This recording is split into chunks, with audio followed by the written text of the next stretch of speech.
Welcome to lecture 12. In this lecture, we are going to learn how to calculate the interference between the two parts when we are using the hole and the shaft assembly.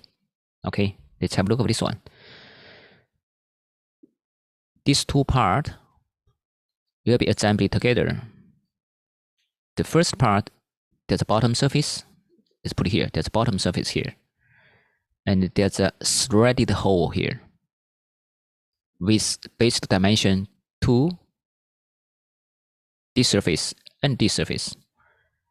So you can see there's a 3 surfaces here perpendicular to each other, right? And here we can see there's a plate with a center hole diameter. How to assemble the parts? We're going to move these parts to this surface. So this is datum A. So here, the bottom surface is datum A. And this surface will be mating surface to this green surface. So this is datum B and datum B. And similarly here is datum C, right? So you're going to move these parts together. And last, we are going to put the bolt, the fastener, inside, since there's a threaded hole, right? The question is that in difference, or is that in interference between the fastener and the hole? This is the question. The interference will be related to the hole size, the bolt size, as well as the position tolerance, right? First thing, let's look at the hole. When we talk about the interference of assembly, the worst situation is the smallest hole, right? Smallest hole is always the worst situation. So we should consider smallest worst situation, 8.8.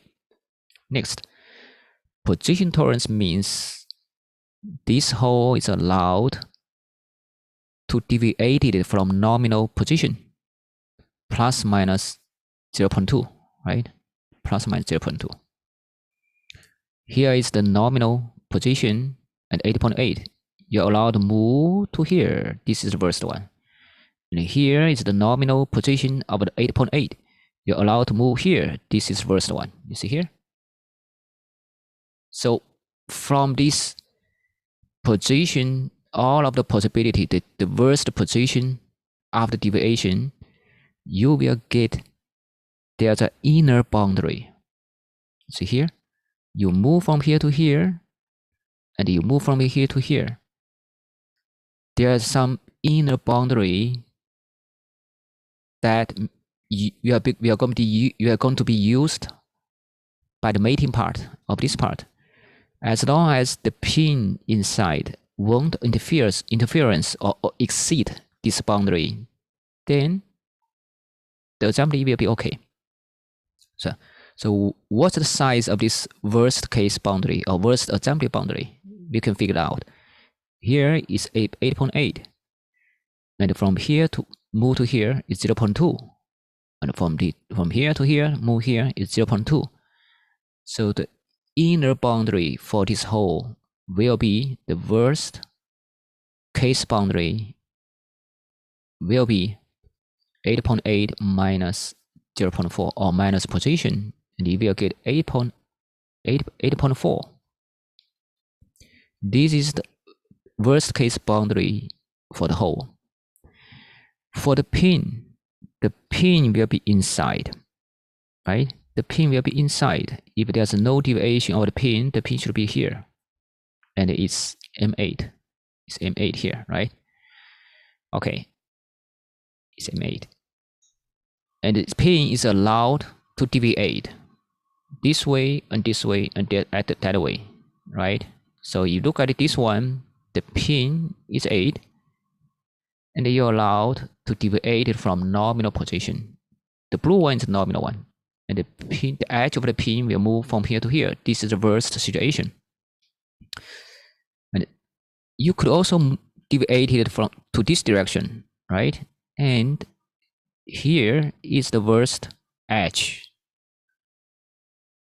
of the deviation, right?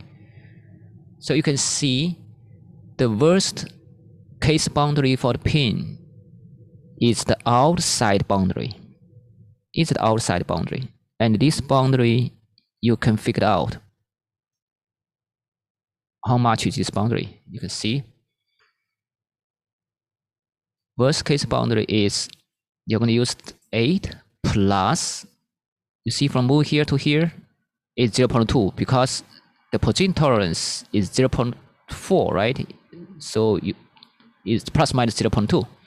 So you're going to add from here, you're going to add 0.2 and move from here to here, you're going to add 0.2. Eventually, you're going to add position of the pin or position tolerance of the stretched hole. Anyway, then you get the worst case boundary is 8.4.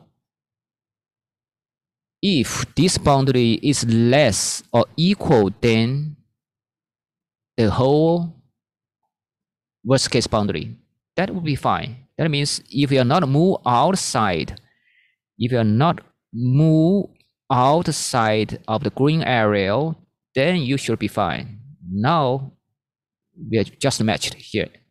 You see here? So that means there's no interference. There's no interference. So you can see from here, this is the deviation of the fastener, and this is the deviation of the hole. And both of them has formed a worst case boundary, right? The formula is if the worst case boundary or worst assembly boundary of the hole is bigger or equal or bigger than the worst case boundary of the shaft, then there's no interference. And the assembly situation is this part and this part should be located based on datum ABC, right? This is the premise, this is the condition. We have to locate parts based on ABC first. Then we talk about assembly of the fastener. All right, so far we understand that if there's one fastener and one hole based on ABC, what's the formula to find out interference or not? The next one, we're going to see what about there's two fasteners based on ABC, two holes based on ABC. See here? Two holes and position is times 2. Two fastener and position is times 2. Both of them are based on ABC datum. See here? Next question. Is there any interference? This question is pretty tricky. Why? Some people will look at this theoretic dimension. Since there's two holes, then there's a theoretic dimension 30 and 40. It confused some people. The people will say maybe the tolerance of the first hole will be accumulated to the second one. Is it right or is it wrong? The answer is wrong. Even there's a 30 and a 40 dimension here, since it's a basic dimension. And basic dimension won't change the datum of this tolerance feature. The datum of this tolerance feature is decided by the feature control frame here, with the datum section. You see times 2 here. That means both holes are based on the same datum ABC. And the two fasteners are based on the same datum ABC. Since they are all based on the same datum ABC. That means if one hole and a fastener is okay for assembly, then all of them should be okay because they are all based on the same datum ABC, right? So it's the same situation for one fastener and one hole. It doesn't matter you are 2 holes or 4 holes or 4 fasteners. If they are based on the same datum ABC, then it should be okay, right? So the answer here is there any interference? The answer is no. There's no interference here, right? All right. So far we have learned that if there's a 2 holes, 2 fasteners, assemble the 2 parts together, if they are based on the datum ABC, then we are going to use the same formula, right? Next one. What about I change the datum B and C of the first part? Here, there's no more vertical plate here. The previous one, we have a location surface here, right? Now we remove this one. It's just a plate. It's just a plate with 2 threaded holes here. It's a threaded hole, right? The question is, we're going to move this part, put this part on the bottom surface, and align this surface to this surface. Always, you cannot touch anyone because you just align here. Let's move from here. Let's move the part. You should align this with this surface, right? We align this. Same thing here. We are going to align this surface C and to this surface. And then we put 2 fasteners inside. The question is there any interference? Or these 2 parts could be assembled together without problem? The answer is pretty easy, right? Even there's no vertical surface here, but since you are align this surface, basically you are using the same constraint, right? You align this, you use the same datum B and C to constrain the parts together. So in this situation, the answer is pretty simple. Yes, the same. These 2 parts can be assembled together, right? The question here is, what about if we do not need these 2 surfaces aligned together? That means we remove this constraint. This part, the yellow part, can be floated freely, right? I would like to know if these 2 fasteners can be assembled together or not. Before, the B and C should be aligned. Now we change to no need to align, no need to be aligned.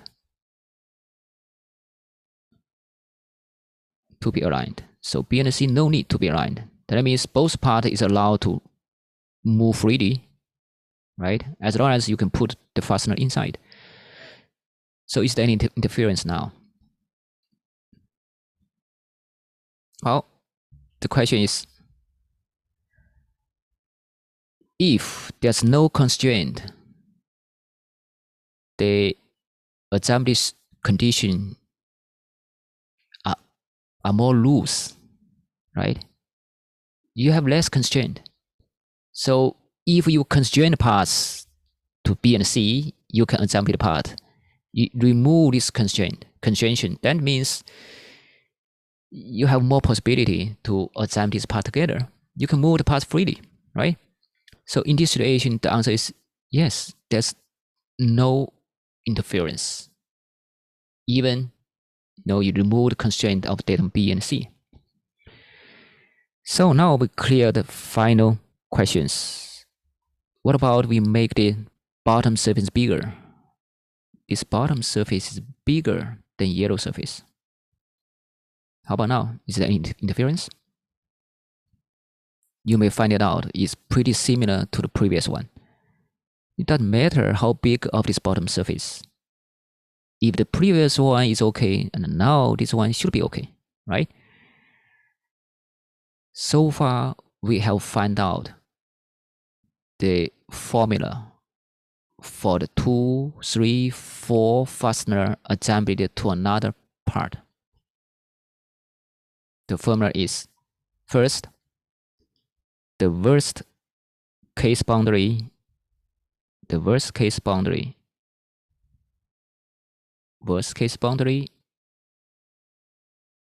of the hole should be bigger or equal than worst case boundary of the shaft. Number 1. Number 2, all of the hole pattern and the shaft pattern, or we put it that way, the nominal distance between the holes, that could be more than 2 holes, should be identical to nominal distance of the shaft, between the shaft. Right? So that means from CD point of view, from the CAD model view, the nominal distance between the holes should be exactly identical to the distance between the shaft. So this is second condition. So as long as you meet these two conditions, worst case boundary and nominal distance between the features is matched together, then the assembly should be okay. Okay, so this is the formula we have used so far. So if you're not clear, we can go through from the very beginning. The very beginning, we just try to understand one fastener and one hole, right? Based on ABC. And the magical formula is what? The magical formula is the worst case boundary of the hole should be bigger than worst case boundary of the shaft. That's the magical formula. The next one, we try to increase the number of fastener, but data is the same. They're all based on data ABC. And the key thing here is this position is referring to the same data ABC. That means if one hole is okay, then all of the hole is okay, right? For assembly. The next one, we try to get rid of this, this surface. And in order to understand better, we just let you know this surface and this surface should be aligned at the same plane. So pretty much it's the same location condition comparing to the previous one. So there's no big difference. The key thing is if we don't need to align these two surfaces at the same plane, the assembly condition is more strict or more loose, right? The answer is more loose. You remove constraint. You're allowed to move this yellow part around. So if you constrain the part, the parts can be assembled. These two fasteners can be assembled together. Then, if we remove the constraint of datum B and C, then it should be more easier to install these parts, right? The last portion is, how about we make this bottom surface bigger? If this yellow part is allowed to move freely, then it doesn't matter how big of its bottom surface, right? As long as you don't change this nominal distance between the fastener and between the hole is identical. You don't change this, right? It should be identical, right? If you change, both should be changed, right? If you change it to 30, then both of them should be changed to 30. Another one is worst case boundary of the hole should be bigger than worst case boundary of the shaft. Then the assembly should be okay. So we could use this magical formula to a lot of place. For example, if there's a bottom surface here, right, and here there's a threaded hole, and you try to assemble another part, right? You try to assemble another part here, the top surface, and is a hole, and you put fastener. Pretty much you're going to get the same formula. Okay. All right. All right.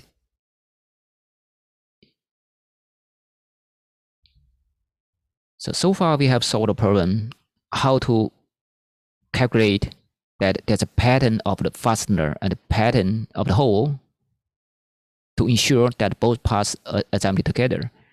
In the next lecture, we are going to practice the torrent stack up based on this knowledge. All right, I will see you in the next lecture.